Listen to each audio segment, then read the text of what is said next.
Game of Thrones, a show, has far passed the books in most aspects, and in doing so, the show has skipped over or changed a lot of stuff. But I found a passage from Book 5, A Dance with Dragons, that's worth a revisit in case it's been a while since you've read the books. In this video, we're going to go over the 7 visions that Bran has in his Final Weirwood dream. Let me say up front that I don't have all the answers, but I genuinely think that everyone should know about these visions, particularly the last one, the 7th one. So in Book 5, Bran only has 3 chapters. He's traveling with Jojen, Summer, Mira, Hodor, and Cold Hands in the first one. They fight their way up to the cave in the second Bran chapter. And in the third one, he starts training to be a Green Seer. And this chapter ends with the Green Dream that we're going to review. A couple of the visions are easy to decipher. A couple are fun, but seemingly unimportant to the endgame. And a couple are vague, but I'm sure George R. R. Martin has chosen his words carefully, so most likely, these vague visions are very important. Alright, so at this point in time, Bran cannot yet see through the eyes of nature as a whole, so all 7 of these visions occur directly in front of the Heart Tree at Winterfell. We also know that each of these 7 visions gets progressively older and older since the Weirwood tree shrinks each time.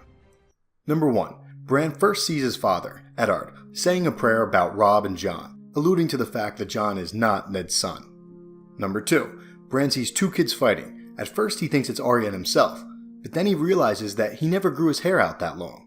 As readers and show watchers, we know that this was probably Lyanna and Benjen Stark, so obviously, numbers 1 and 2 are hints at the mystery behind Jon Snow's true parentage, and it's worth noting that the girl's sword fighting ability might be an early sign that Lyanna eventually becomes the Knight of the Laughing Tree.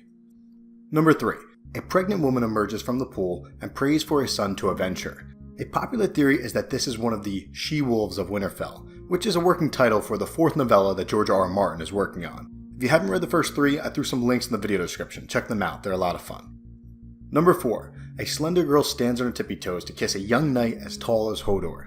There are actually a number of people in the books and novellas that are about the same height as Hodor, but one of the more popular characters is Dunk from the Tales of Dunk and Egg. So a popular theory right now is that the slender girl in this vision is Old Nan, and the tall knight is Ser Duncan the Tall, which if true, explains how Hodor got so tall. If you didn't know, Old Nan is Hodor's great-grandmother. Number 5. Now we get to the cool ones. Quote, a dark-eyed youth, pale and fierce, sliced 3 branches off the weirwood and shaped them into arrows. A popular theory is that this is Brandon Snow. Not Brandon Stark, Brandon Snow, the bastard brother of Torrhen Stark.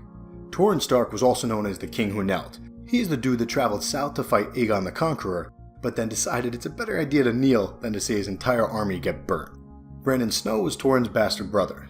We know from the World of Ice and Fire that Brandon Snow offered to sneak across the Trident during the night and kill the 3 dragons. So a popular theory here is that the dude in this vision, making the 3 weirwood arrows, was Brandon Snow before they marched south to fight Aegon.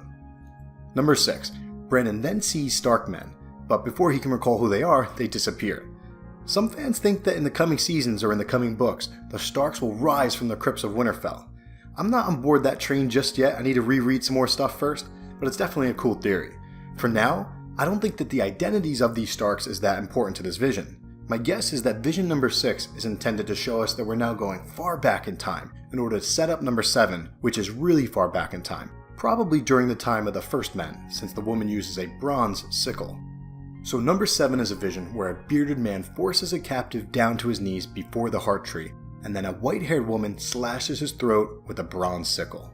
Call me crazy, but I'm pretty sure George R. R. Martin ended this chapter with this specific vision for a reason. He said that she had white hair, so that could mean that she was old, but it might also suggest that she is an Other or a White Walker, or maybe she is of Valyrian descent. And this might just be an ordinary execution, but my gut tells me that this vision is from a blood sacrifice in front of a heart tree at Winterfell, at the time that winter fell, at the end of the long night when the others were pushed back. So I haven't put up a video in about a week because I've been spinning my wheels trying to figure out why magic has returned, why the Night King has returned, how the long night ended the first time, and how it will end this time.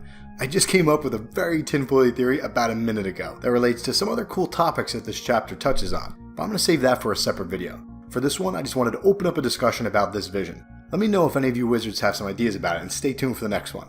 5 weeks until Game of Thrones Season 7.